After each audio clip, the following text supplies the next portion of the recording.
back to Pushing Pixels. I'm Sam Mestis, your host, and today we're going to talk about the new Photoshop 2015.5, specifically the select mask options. Now this is sort of taking the place of what was the refine edge option when you did the quick mask selection tool.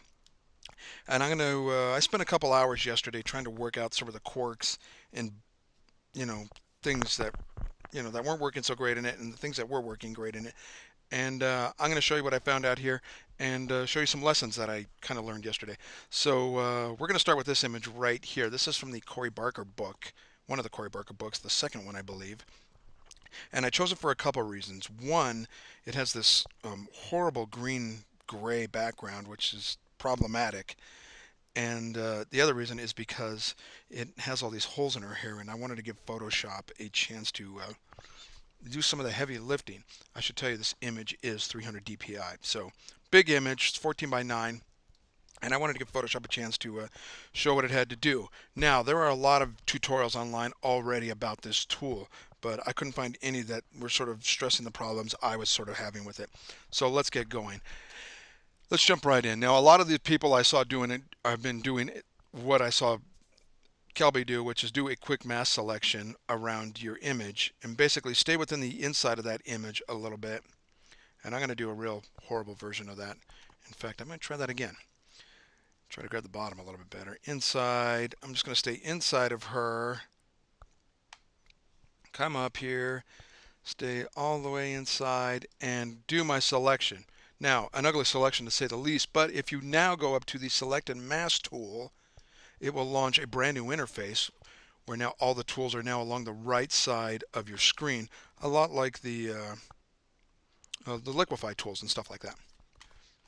And you got 3 new tools over here. Now you could theoretically do the selection with this tool, this lasso tool right here, but I just chose to do it outside. And one of the newer options is this new mode called onion skin. If you hit this pull down, you get the old pull down you used to get, but you get this additional new one called onion skin. And what that allows you to do is see your background. Now there is what I started with, and if I bump up the transparency, you can sort of see through it a little bit where I didn't select 100%. That was my mask that I picked, and as you can see, it's pretty bad. All right, so I'm going to crank this down to about 30 just so I can see underneath it a little bit. And now with the new and improved sort of refined edge tool over here, it's the second one down, you can turn your cap off. I'm going to pick sort of a medium size to large brush, and I am just going to click and drag around the selection I made and start revealing the edge. Now there's a lot of math going on here, and basically what it's doing is it's finding all those loose hairs that I have in this image. And as I drag along, it starts pulling the edges out, and it's doing a job. It's not doing a great job. It's doing an okay job. As you can see, I have some transparency problems still there, right there, and see if I can repair that up a bit. Not bad. And her hand is still a little bit transparent. I don't know why that just got affected. That was weird. And down here again, it's having trouble pulling this little section right here. Still trying to clean it up a little bit. Now, there we go. So that's the new pull I just did, and it did a pretty good job. If I turn it up though, you can sort of see a lot of the stuff it just didn't grab. And now you sort of have to go back with the way I did my initial selection. I have to sort of go back and repair. So I'm going to go back and pick white, black and white, and that's really just showing me a mask. Whoops, don't do that. Please don't do that. There we go. So now you can grab this third brush down here, which is essentially a paintbrush. It acts like a paintbrush, but what it's really doing is sort of painting in a mask mode, if you will. And I'm going to go through and try to repair some of the damage on the inside of this. You can see her hand didn't get all the way picked up. I'm going to go to a hard brush, actually. Crank my hardness up quite a bit. Now you can't set opacity for this brush, which is, we'll get to in a minute. That's a little bit problematic. And just for the sake of argument, I'm going to just sort of rush through this a bit because I don't want to bore you with you guys watching me edit. But you're going to get the general idea that it didn't really do, it did sort of a good job. It did a job up to a point, but unfortunately it didn't grab all the stuff I needed it to grab. So I'm just going to do a real quick repair on her hand here. That's not it. And just try to clean this edge up just a little bit. You can see her shoulders pretty wonky. Edge detection didn't do a really good job on that. And I'm going to clean up this. But mostly for the sake of argument, I'm just worried about her hair. And we'll clean that up right there a little bit too. All right, so let's just look at hair for a moment. Now, if I go back to the original, I go back to my onion skin, you can still see I got a lot of holes in the hair here, and I'm going to have to use that same brush, and I'm going to go through and try to clean up as much as I can without bringing in some of the old imagery. You can see I can bring back in the background, which I'm going to complain about in a minute. I'll get to that in a minute. But mostly I'm just going to go through and do some cleaning up of her hair and just show you how this is all done. I'm going to do this quickly just so you get the general idea. Normally I would be taking a lot of time to making sure this image looked awesome, but I don't want to bore you. All right, so I'm going to go through and do some more patchwork here, more cleaning up. Her hand is still missing fingers, parts of fingers. The back of her hand, there was a lot of light there that didn't get picked up. Okay, so here we go. And there's a little bit of that, a little bit of that. Now you can also do a subtraction now. You can also subtract stuff. I don't want to get into that though. Again, it's treating it like, this brush is, this brush is treating it like a mask.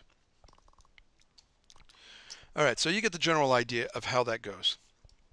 I would not call this a great pull at all. I would call this a bad one. But let's save out with layer mask, and you can. And even if I bring up, before I do that, I'm going to bring up the radius to see. Ugh, that's horrible. Let's not do that. All right, let's go back to onion skin, and we're going to save out, just like you could before, all your options. You can save a mask to a new layer, layer with mask, new document with layer mask. There we go. So I'm just going to save a new layer with mask. That'll be my option, and I'm going to click OK, and it wrote out my new layer right there. Now I'm going to stick a white layer in between just for the sake of argument, and there we go. Let's take a look now. I would not call this a good pull at all. I would call this a really bad image pull. I can still see a lot of green around her, and I'm going to apply the layer mask just for the sake of argument. I'm going to double it. It does give it some more volume, but also brought about all that layer masking. I wonder, let's try using the layer. Let's defringe this by 1 pixel and see what happens. Better than doubling the layer, but still at the same time I wouldn't call this a good image pull. Let's try something else. I'm going to turn that layer off, turn off the white layer, and let's just start over again. But instead of doing this sort of loose pull like we did last time where we did a really horrible mask around that, let's not do that. Let's do it like I used to do it, and like probably should do it. And I'm going to do the quick selection tool again. But instead this time I'm going to let Photoshop pull the edges for me. At least try to find the edges. All right, there's a finger, there's a knuckle, there's the back of the hand, there's a shoulder. All right, that's already better already. What a much better selection that is. The reason this is better is now I don't have to have Photoshop go through and try to find every single edge. Now I'm just going to let Photoshop find the hair. I don't care about anything else. It looks pretty decent. Back to select and mask tool up here. We're going to click that, launch the tool again, make sure we're in onion skin mode. We are, and I'm going to bring back the transparency. And it's almost a little hard to see because most of the image is already selected. And as you can see, we do have a couple problems here. There's background showing through in a couple spots, and we're going to clean all that up. So I'm going to bring it back down to say, it's 30. And go to refine edge tool again. That's the second one. I'm going to make it a little bit smaller.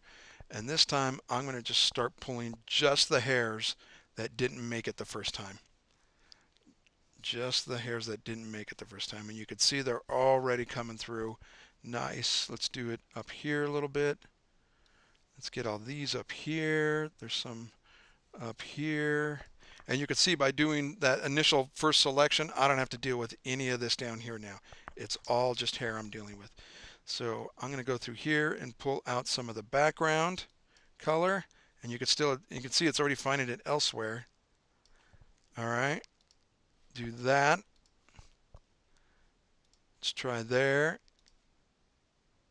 And let's do that one a little bit. Let's try to clean up. There's some more edging. Oh, there's also a little hair right down here. A little hair right down there. Let's see if we can get some of the background out there. Good. Oh, wow. It's dragging ass a little bit here. Come on.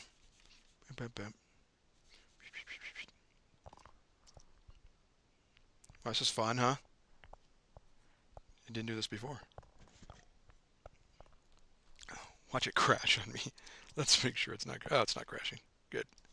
There we go. It figured it out. Okay, so let's look at the black. How are we doing on black? Pretty good. We got out most of the stuff. We have a little bit of cleanup to do right there, which I'm going to use that brush tool again. Make that a little bit larger. And I'm going to use a soft edge brush to. And there's a little bit of cleanup right there, but look at that. It cleaned up. All the interiors clean. Much better selection. Way better selection. Let's go back and look at this and make sure there's nothing we kind of missed. I kind of see that thing right there is bothering me a little bit. There we go. It's not bad. So we can snag that. We got some coloring in there and a little bit right there. And we still got some coloring in there. It's gone. How about right there? Pretty good. This is right there. Not bad. This is a much better selection. Way better selection. I'm going to clean up that little piece of hair right there. And right there. And I'm just using a really small brush to do this. Okay. Looks good. I feel like there's a piece of hair missing. Not really, right there. No, that's it. Refine edge. I'm going to do this little guy right here. All right, let's try this. Looks like a way better selection than before. Much better selection. Let's save out as layer mask. With layer mask again, new layer with layer mask. And let's drag it above the white and turn that on. Oh my God, that's way better. Here's the first one. Now, there's a lot more volume in here, but there's more volume in there because it picked up a lot of the background. There's some what we call fringing on the pixelation around those hairs, and that's why it's looking greener around the back. This is a much cleaner selection, and I'm telling you, if I apply the layer mask and double this layer, or I don't want to double it twice, that's still pretty volume. I get a lot of volume. I could back it off a little bit and clean it up, but still much better selection than this one was. So what can we glean from this? It's better to get your tighter selection, the tightest selection you could possibly get right up front, especially if you're pulling hair, especially if you're pulling crazy hair like this. Try to secure yourself a tighter selection. I'm not a big fan of making, this sort of layer mask thing, and you're asking for a little bit of trouble there, and you're asking to do more work than you really need to have to do. I do a lot of these composites, and I really don't want to do any more work than I have to. I want to let Photoshop do a bulk of the work. Having said that, now that I've made the selection, let's try that. I'm just going to make a random selection, and you go to layer mask. Here's a couple things I'd like to see in this that aren't in here. Blending modes would be a great option if you're in the brush mode. I would love to see some blending modes, mostly overlay and multiply and screen. Would love to see those blending modes. The second thing I want to see with this brush is edge detection, and I'm going to put the transparent. So if I am painting things back in with the paintbrush, I would also like it to know to look for the edging, because right now it doesn't. You can just paint anything. I can paint out here and it'll grab the background and everything. I want it to paint the inside or find the edge of what it thinks I'm trying to paint. That would absolutely be a lot nicer. The other thing would be nice about this is, I don't know, being able to access the brush tools I want to access, not necessarily hard and soft. This is basically just matte painting at that point. And I guess you can sample all layers. Interesting. Can you? Oh, no kidding. Just found that out. I wonder if that works on the other thing. Let's find out, everybody. Hold on. That would have been nice to know. Let's, I'm just going to actually just try to do this. Okay, and then go to layer mask. And then, hey, we're doing a little experimenting right here, everybody. Let's do, like, let's try to bring back in this edge, and you can see it's sort of transparency. It didn't actually do a good job. Let's see if we can sample all colors. Will that work? Nope, it won't. It's still picking up the edge. And see, this is my gripe with this paintbrush tool. It'd be nice if it knew the edge, if you knew what the edge detection was, and it doesn't. So I kind of want that in there too. Anyway, so you get the gist. So my advice to you is do the best selection initially you possibly can, and then go back and refine the things you really want to refine, uh, not the hard edge things that you don't need to refine. So give that a shot. Tell me what you think. I'd love to hear your opinions on this. I'm not a big fan of the new interface or the way they've restructured it. It seems like it's doing a lot more work than it has to, but that's my opinion. Anyway, this is Pushing Pixels. My name is Sam Mestis. I'm glad you guys watched. I'm going to be doing some more videos soon, and I hope you all are well. Thanks again for watching. Have a good day.